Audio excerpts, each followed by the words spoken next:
Humans of the Guard board, welcome back to Just Nuts, guys. Today we are pushing forward with Age of Overlord reveals. We have one card this morning, but trust me, it is an absolute doozy. Now for a little bit of just context, whenever I make these videos, if one single card gets revealed, I will read it before I make a video on it, because if it is a dud, I'm going to be like, this was not worth making a video about. I'll save it and I'll throw it into a video when more stuff gets revealed.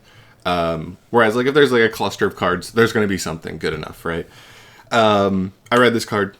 It's really, really good. And just to kind of show you kind of the potential this card's going to have, shout out to Yu-Gi-Oh! Organization. They put out little notes whenever they post translations for cards. And this one says, IP Masquerena meets her match. Now, part of that is this card definitely has some of that lore, same lore going on. This does look like S-Force Rapachiamaru for sure, but she looks really cool. I really like her design. She has like the kunai in her hand and stuff, and the yellow and black looks sick. She just looks really cool.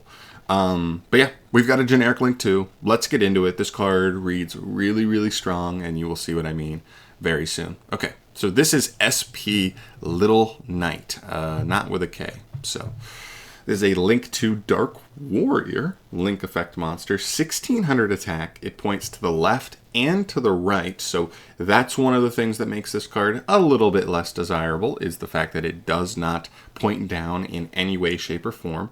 But her materials are crazy. Any to effect monsters. So very, very, very easy to make. You can only use the first and second effects of this card once per turn. The first effect reads, if this card is link summoned using a fusion, synchro, exceed, and or link monster as material, you can target one card on the field or in the graveyard, banish it.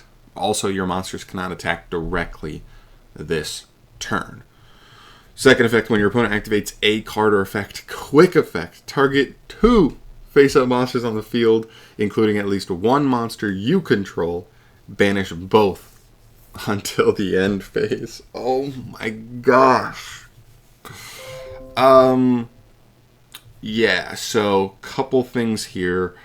First effect, the first effect is really, really good. It gives this deck really strong utility going. Second, for sure.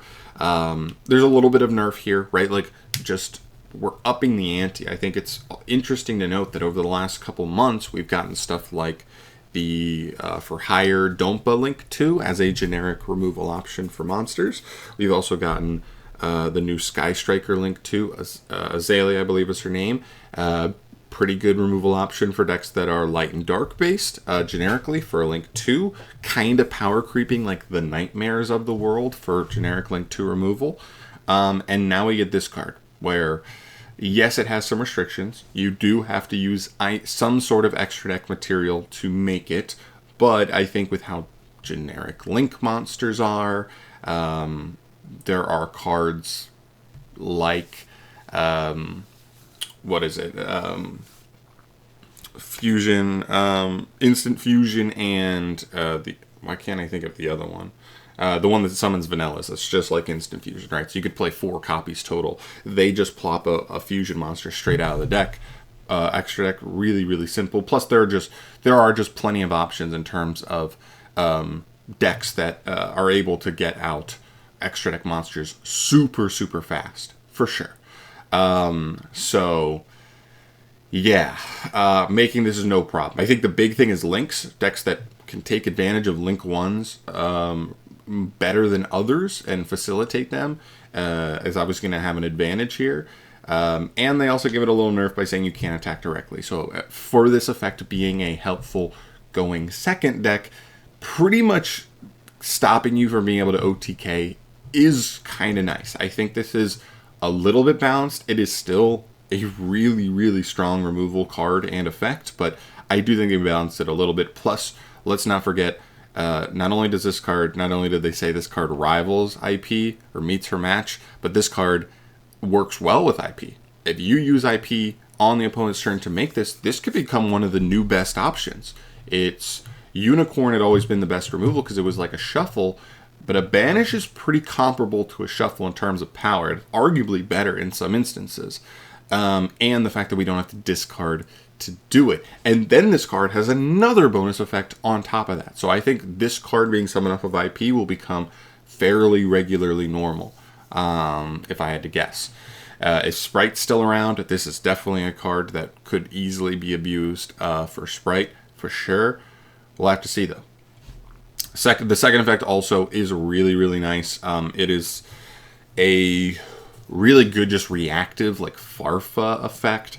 That's arguably better than Farfa, because not only does it banish your opponent's monster, but it also gets to banish your own. So as your opponent's trying to play into your board, meet with your interactions, you could do something like banish this card, and then this card is kind of coming back for guaranteed, for sure. And it's just a bitch of a card to deal with. This card is going to be one of those cards that's like really kind of tough to deal with, because it can keep tagging out like this, which is also doubling as an interruption / removal for another monster. I mean, if you summon this off of IP, you're banishing a monster permanently on summon, and then you have a really annoying situation where if your opponent tries to do anything, really, activation-wise, this card can just tag out while also taking one of their monsters with them. So, and then they have to deal with it when it comes back. Now, luckily, this card doesn't banish on special summon, so this first effect is like a once per,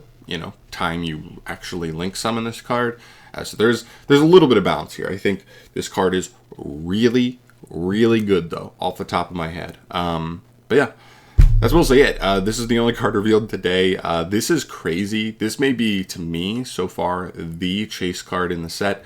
We will see. I will not be surprised if it is a secret rare. Even if it is, though, I'll pick it up.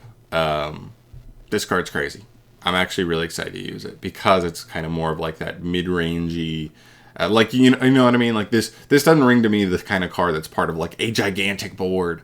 But decks that can just end on IP, cool. This is a cool option to take advantage of, as well as like a cool going second option. It's just a good card in both scenarios. So we'll see. Maybe this is the type of card to get IP Masquerena banned. But I don't know. Until this point, we hadn't felt like IP Masquerena had been the actual problem card for boards. Maybe that changes here.